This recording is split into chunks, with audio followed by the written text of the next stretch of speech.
My name is Dr. Carol. I am a mom, a psychotherapist, and a parenting coach. The second question to ask is, why am I disciplining? You know, we have believed that discipline has to be immediate for the lessons to land well.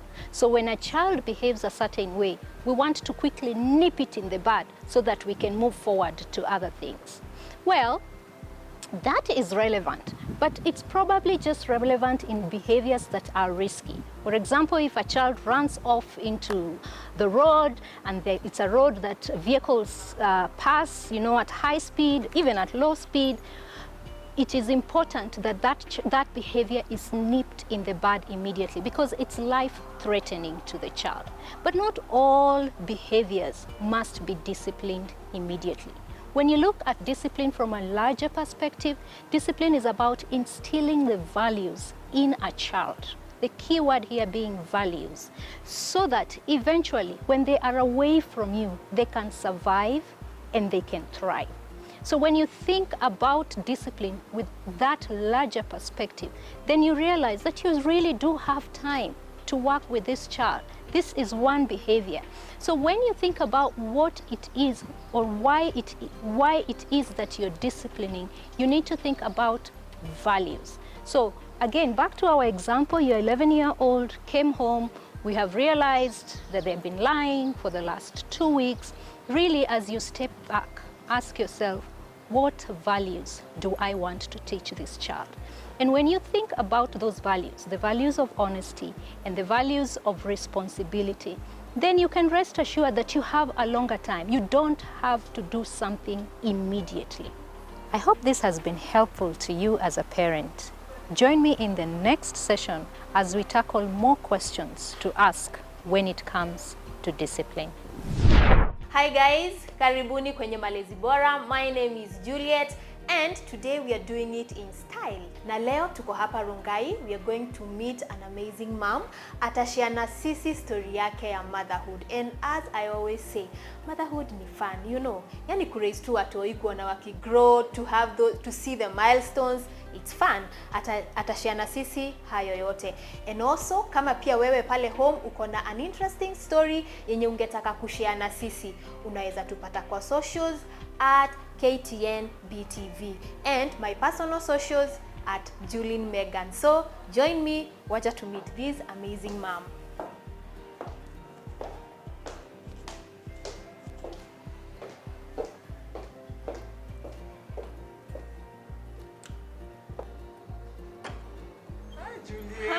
How are you? Good to see Welcome, you dear. too. Thank you so much. Karibu sana. Uko aje leo? Vizuri sana. The babies? Babies are okay. Then school. Amira ameamuka. Karibu. Wow, asante. Asante sana. Such a nice house. Thank you for having us. Hii ni Malezi Bora. Karibu. You're just going to share your motherhood journey. And when I heard your story, nilikuwa curious, nilikuwa like, Kai, she's having the kids, the motherhood journey and all that. Nikakuwa curious, nataka kujua motherhood journey yako imekuwa aje. Hii imekuwa interesting. I thought I would have one baby, but when I got my first, I was like, oh my God, the baby is gonna be so alone in this world. I had my second, my third, my fourth. I'm on number 5. Unasikianga pali watu wanafikanga wanasema goals. Goals.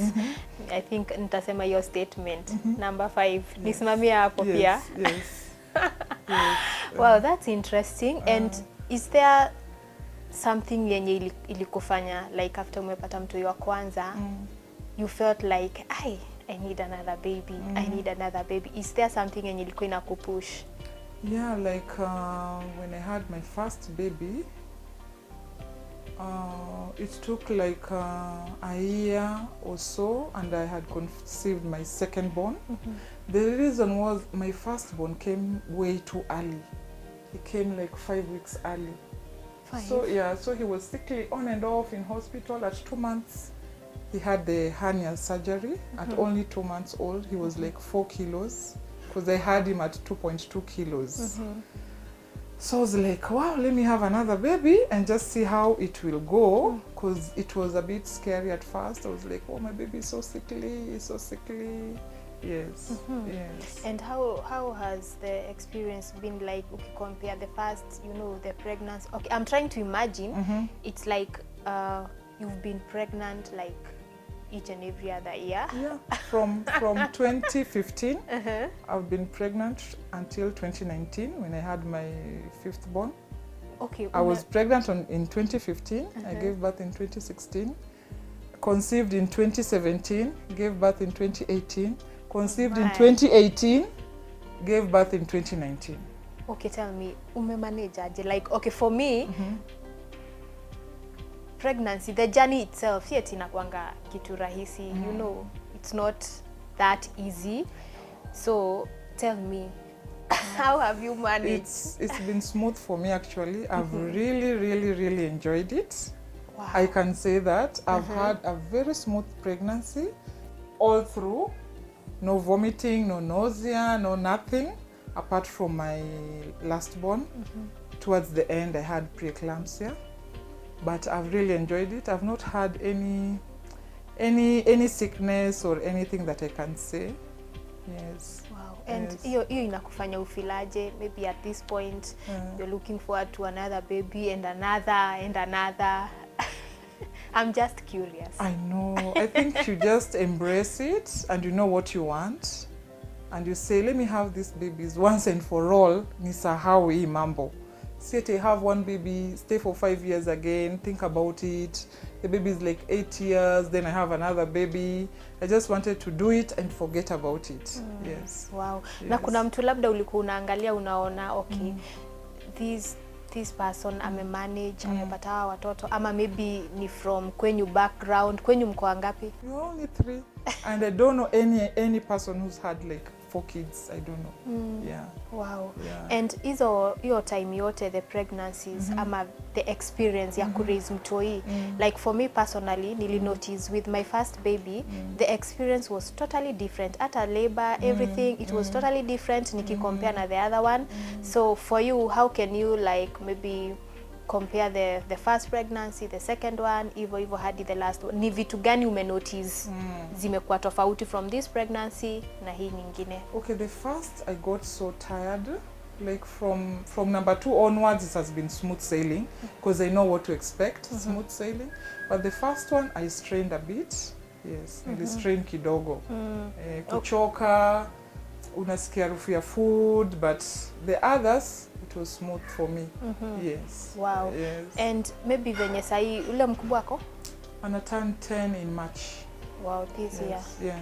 Wow. Yeah, So uko na moja ako 10 na mwingine? 10, my first born is turning 10 in March. Second born is turning 8 in Feb. Third born, I lost my 3rd baby. So my 4th born is 2 months. Then the last born is 10 months. Yes. Wow. Yes. And throughout all this journey, najua motherhood, we all need a great support system. Kwa sababu at the end of the day, huwezi manage kiwa peke yako. How has been your support system? Oh, my support system has been good. I'm so grateful to God. I have a wonderful partner. I resigned when I had my 2nd baby in 2012 when I had my 2nd baby, because my first had not even turned 2, and I gave birth to my 2nd born. So, you know, it was 2 small babies in the house. So I resigned to take care of them. It's been 7 years since I resigned. I've just started working now. So I've given my kids my all. 7 good years I've stayed in the house, and my husband has supported me to the fullest. Yes. Yes. How is it like being a stay-at-home mom? Squeezy tunasema work-at-home moms. Like it's work.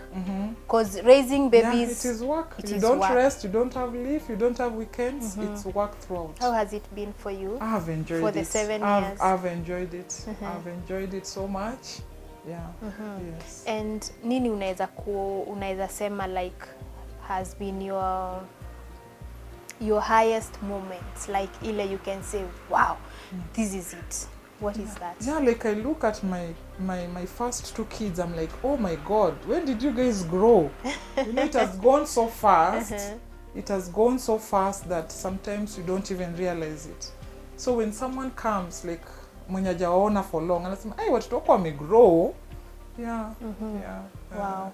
And issue ingine yenye husumbua moms wengi sana ni maybe house helps and all that. Have you at some point had a DM ama umekuwa ni wewe tu peke yako? I've had DMs throughout. It is not easy with house girls. I don't know how people go about it. I'm yet to get it.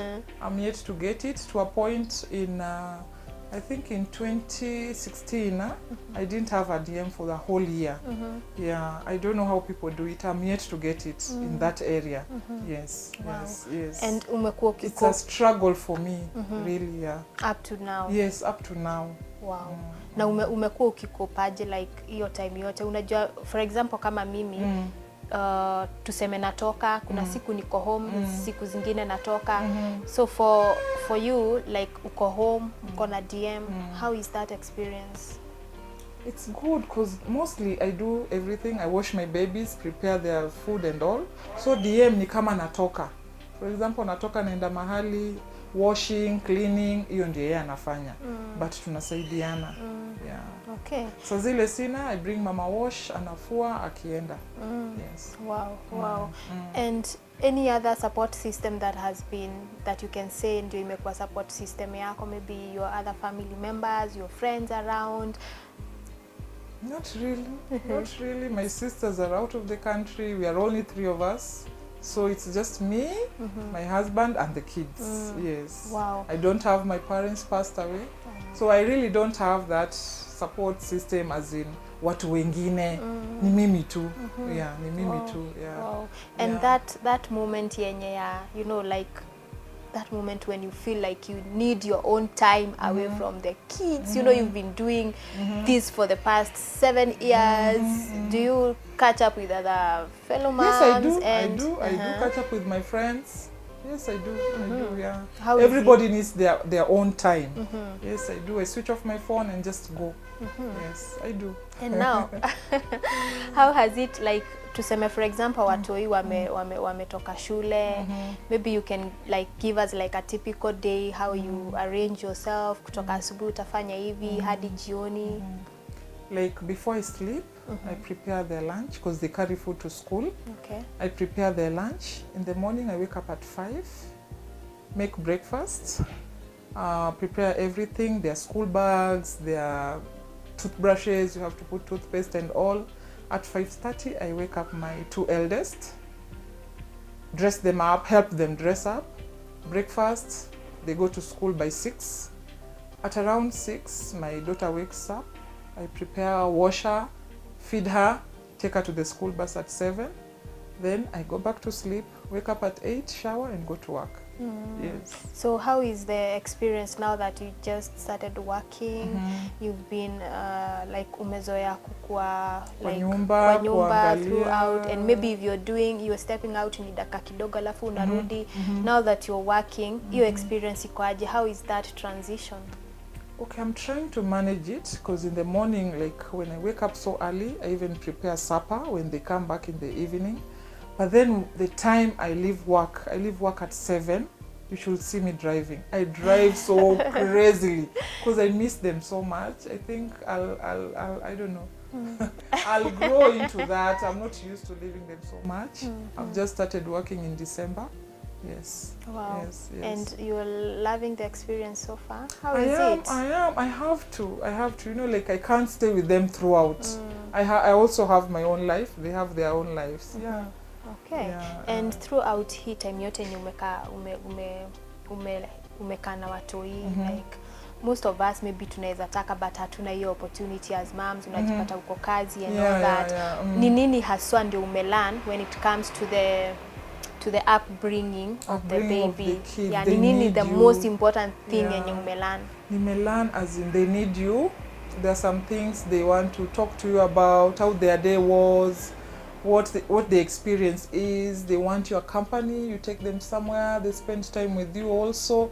At least however much you are a busy mom or a busy dad, make some time for your children also because they grow so fast. Yeah. They grow so fast and they need you, like really need you. Yeah. Wow. And what would you say ni nini like the worst moment? My? Your worst moment throughout all this journey? Okay, my worst moment was when I lost my daughter. Yeah, it broke me completely. Yeah. It was that. Hi, mommy. Hi. Mama. We have guests. Come inside. Come say hi. Mama. Come say hi. How are you? Sydney, you're from school? Karibu. Karibu. Sasa. Thank you so much. Thank you so much. Thank you so much. Okay. Aya, asante. Okay. Come say hi. Come say hi. To auntie. Come say Want to hi. say hi? You want to say hi? Anashanga atapita Go see wapi? Amir, mama. Bye, love you. Go to auntie. Pass here, mommy. Okay? Auntie will help you. Wow. She's in which? Our play group. She's 2. 2 years? Yes, she's 2 years. Wow. Yes. Ni mkubwa. Yeah, she's 2. Anaka 3. No, she's just turned 2 in October. 2 years, 2 months. Yes. Wow. 2 years, 3 months. Wow. Yeah, 2 years, Wow, 3 months. wow. Yeah. Okay. You are sharing the worst Yeah, moment. when I lost my baby, it broke me so much. Yeah, it is something that you can never recover, because you see other kids, you're like, oh, we got the baby at the same time. Pia wangu angekuwa hivyo. But you know, time heals every wound. Time heals every wound. Like, people were telling me, go for counseling, join a support group, do this, do that. But I was like, I joined this WhatsApp group.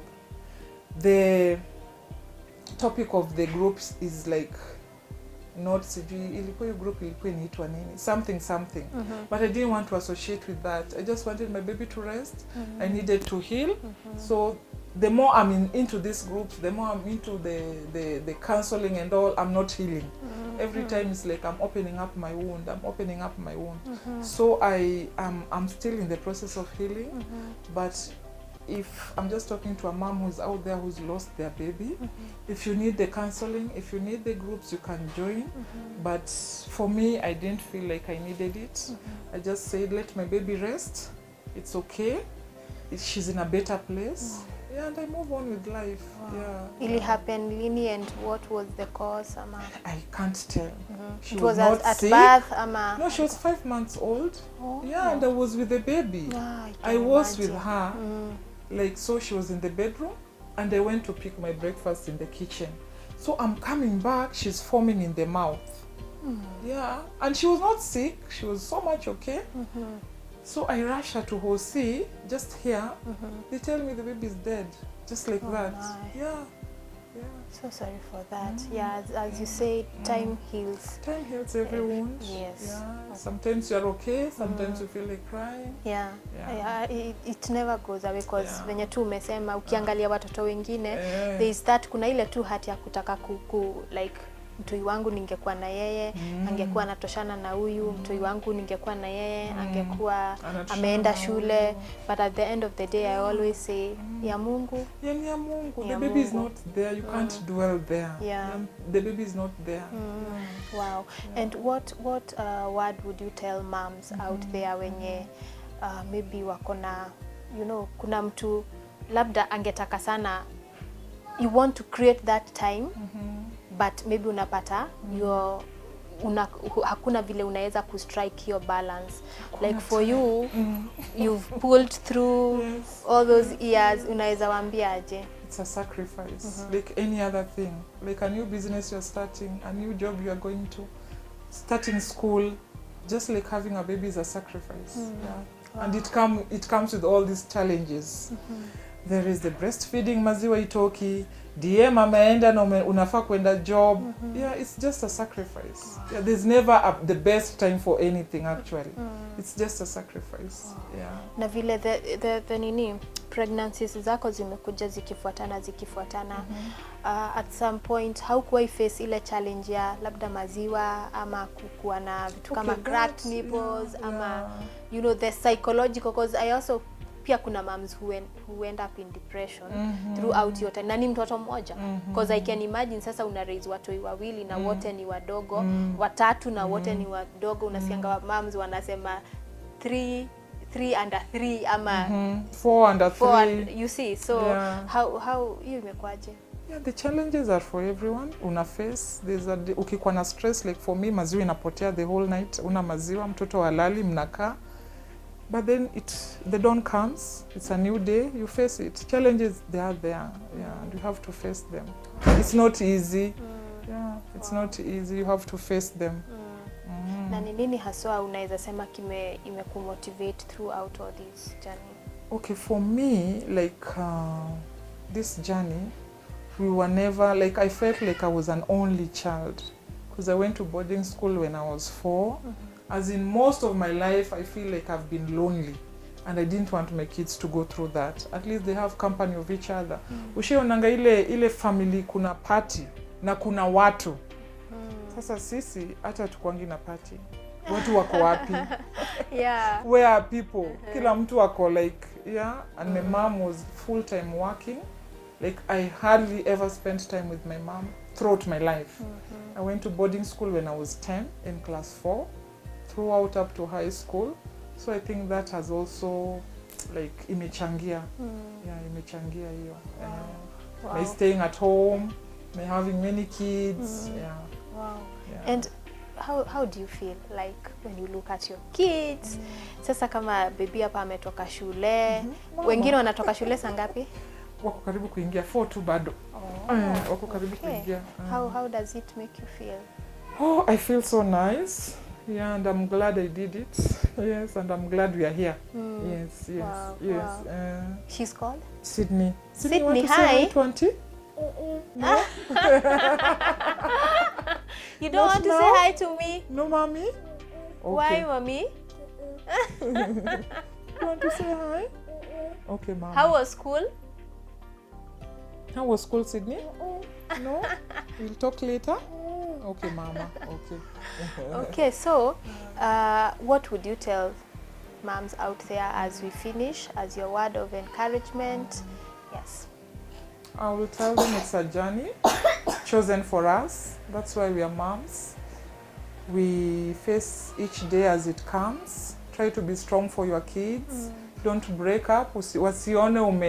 Wasione ni kama uko defeated. Just be strong for them. You are the backbone of the home. Wow. Yeah. Wow. And before we finish, is there one point yenye ilifika ukasema, wow, I think this is too much. Yeah. Unakaa unafika unajiuliza, what did I get myself into? Yani unaona, this is too much, you feel overwhelmed, it's like you're not going to make it, unaona, this is too much, how am I going to pull through? Like when they come from school, there's so much work to be done.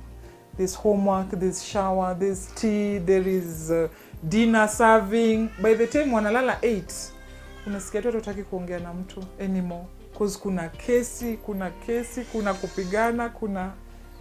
Yeah, it is chaotic. Like my evenings are normally very busy. Yeah, my evenings, yeah. Wow, but at the end of the day, it's a beautiful... Yeah, it's a beautiful thing. I'm glad, I'm happy. Someone who is there, mwenye ako hapo nje, mwenye anapenda watoto. Unajua kuna wengine wanaogopa kupata watoto. You can do it. Yeah, you just sacrifice. Hiyo tu time yako kidogo utaiweka tu hapo. Yeah, utaiweka tu hapo. So, before you know it, it will be 3 years, mtoto amegrow. Yeah. Wow. Yeah. So, unasimamia number 5 ama? Wacha nisimamia. For now, wacha niwawachie kiwanja. At least unani motivate, at least naona kweli there is still more into this, you know. Yeah, there is. It's never that bad. I know. It's never that bad. Alafu saa ingine ukiwa nao unawaangalia unaona they are growing so fast. Una feel unataka sasa yule mdogo mwenye unashika hivi. But always watagrow. Hata yule mdogo atagrow. Akifika tena hiyo age unaanza kutamani mwingine. Alafu saa zingine tena ukiangalia unasema, "Wow, ni Mungu. How did I manage?" Yeah, it takes the hand of God. Wow. It takes the hand of God, yes. Mama, see that one, Mom. I love it. You love it, Mama, sawa. And we really appreciate you. I say you're a super mom because it's not easy. It's not. So for me, there are two, na sometimes nasikianga, headache. Now wamegrow. Yeah, now wamegrow. So I know it can never be easy. So you're doing a good job. And I know you've been an encouragement to other moms out there. Kuna mwingine labda anaona maybe akona watoto kama hao, maybe 3, 4, 5, na anaona yeah, amechoka. I know the feeling. And I feel this is too much, you see. But now when you talk to them and give them that word of encouragement, it gives somebody ile, she's doing it, I can also. Na for every new mom, hakuna njia ya mkato. You have just to face it. Hakuna usingizi, kuna kulia, kuna colic, kuna homa, kuna kukohoa. By the way, did you experience this vitu kama colic, nini? Hiyo ingine ni gani inapeanga watu? Cracked nipples and all of those. Wow. Yes, yeah, you face them. They gave you nightmares. Because mpaka sasa 10 months bado watulali vizuri. Colic. Si colic, unajua tu hajapata hiyo pattern. Yeah, hajapata hiyo pattern ya kulala na ni 10 months. Wow. Yeah. Okay. Wow. Thank you so much, Mami. We appreciate. Karibu. And it has been a pleasure talking to you. Karibu. And we really wish you all the best in raising the kids. Thank you so much. Yes. So guys, that has been Malezi Bora.